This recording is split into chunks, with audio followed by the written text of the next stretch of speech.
Namaste. I am JVN Dr. Meenakshi Soni, Faculty of Homeopathic Science, Department of Homeopathic Repertory, Jyoti Vidyapeeth, Women's University, Jaipur. This is my session number 5. Today's my topic is classification of homeopathic repertories. The number of repertories in nowadays more than 200. So the classification is necessary for us. Purpose of classification. Each classified group is a representative of a specific application and value. Grouping will help to the highlights the group characteristics, individual peculiarities of the repertories. The classification is necessary to the group the similar repertories together. So when the school of philosophy points to a group of repertories, the most similar among can be selected for the repertorization.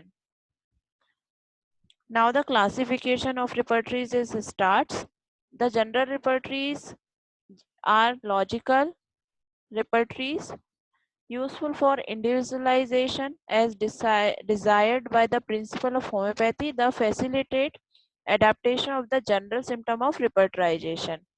These repertories based on two types. First is the deductive logic, second is the inductive logic. In the deductive logic, general to particular. Generals are the given prime importance, then follows characteristic particular. The analysis of the case for these repertories is also based on the premise of the deductive logic, where the general symptoms are given higher ranking than the particular symptom. For example, Kant repertory, synthesis repertory, synthetic repertory.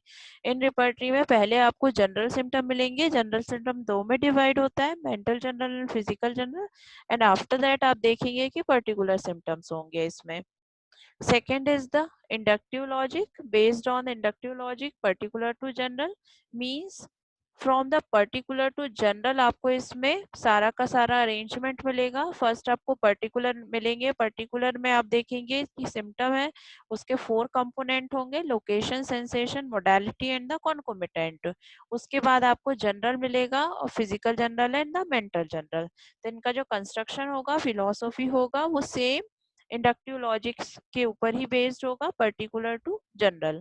इसमें हमारे रिपर्टरीज आते हैं जैसे Bogar synoptic की हो गई by Boger, Boenninghausen therapeutic pocket book, ये repertory इसमें इंक्लूड होती है. BBCR Boger Boenninghausen characteristic repertory. these repertories are the based on the inductive logic. When there is a particular sensation that is expressed at more two location at any given time, the sensation can be elevated to the level of general symptom provided the modalities remain the same for the all location expressing that sensation. That is also called the doctrine of analogy. If a concomitant is also present, the generalization becomes stronger. Concomitant symptoms हमें सबसे पहले इसके बारे में बॉनिंग हसन ने बताया था उनकी therapeutic pocket book में. और concomitant symptoms are those symptoms which are comes with the main complaints or the main symptoms, but there is no relation between the concomitant symptom and the main symptom. These symptoms are concomitant symptoms. concomitant symptom अगर आपको मिलता है तो आपका जो symptom है जिसे हम कंप्लीट सिम्टम बोलते हैं वो और ज्यादा स्ट्रॉन्ग हो जाता है, और with the help of concomitant symptom individualisation जो है बहुत इजी होता है. सो इसमें आपको 3 रिपर्टरी मैंने बताई है, बीटीपीपी, बीबीसीआर एंड बीएसके, बोगर सिनॉप्टिक की. तीसरी हमारी कैटेगरी है क्लिनिकल रिपर्टरीज. ये क्लिनिकल रिपर्टरीज जो रहती है इनका बेसिक जो होता है वो होती है डिसीज और उसकी मेडिसिन. जो पर्टिकुलर डिसीज है जैसे डायबिटीज है तो डायबिटीज मेलाइटस की जितने भी आपको मेडिसिन है इस रूब्रिक के अलोंग में आपको ये सारे मेडिसिन मिलेंगे. मेनली इनका जो बेस होता है वो नोसोलॉजिकल टर्मिनोलॉजीज होती है, उनके सिम्टम्स होते हैं. जैसे डायरिया हो गया, डायरिया से रिलेटेड जो भी मेडिसिन है आपको मिलेंगी, डायबिटीज से रिलेटेड मेडिसिन मिलेंगी. तो ये डायग्नोस्टिक पर्पज से जो डायग्नोस्ड केस है उनके लिए बहुत अच्छी रेपर्टरीज होती हैं, और क्विक प्रिस्क्रिप्शन के लिए ये बहुत अच्छी रेपर्टरीज होती हैं. As in the general repertories, the clinical repertories also cover the therapeutic information for the whole of the organism and come under the logical utilitarian group. Example इनका है clinical repertory by J.H. Clarke, prescriber by J.H. Clarke. इसके अलावा एक example और है, that is the Boericke repertory, जिसे आप boric materia Medica भी पढ़ते हैं. उसके दो पार्ट है. पहला पार्ट मटेरिया मेडिका है जिसमें सारी की सारी आपको मेडिसिन और उसके डिस्क्रिप्शन मिलेंगे, and the second part is the repertory part.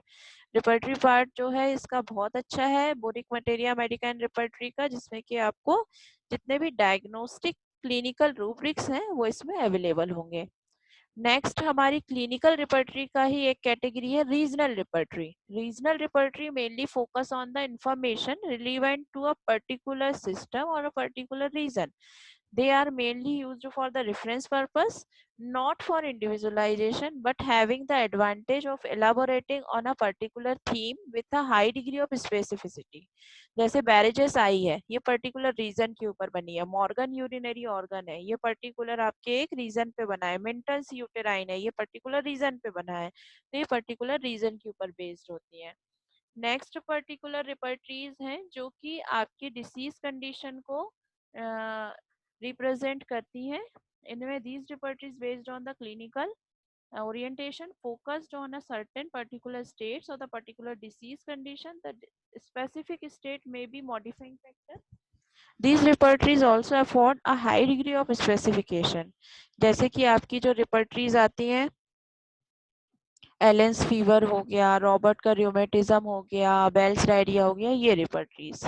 Next category है हमारी मॉडर्न रिपर्टरीज. मॉडर्न रिपर्टरीज जो है 1973 के बाद जितनी भी रिपर्टरीज आई हैं उन्हें हम मॉडर्न रिपर्टरीज बोलते हैं. ये अल्फाबेटिकल ऑर्डर में अरेंज होती हैं. इसमें मेनली दो रिपर्टरी बहुत ज्यादा यूज में आती है, मर्फी रिपर्टरी और फाटक रिपर्टरी. इन्हें मॉडर्न रिपर्टरी इसलिए बोलते हैं क्योंकि इनमें मॉडर्न टाइम के जितने भी नोसोलॉजिकल टर्म्स हैं, जितने भी डिसीज हैं, न्यू मेडिसिन है, नोसोट सार्कोड है, वो आपको इजिली मिलेंगे.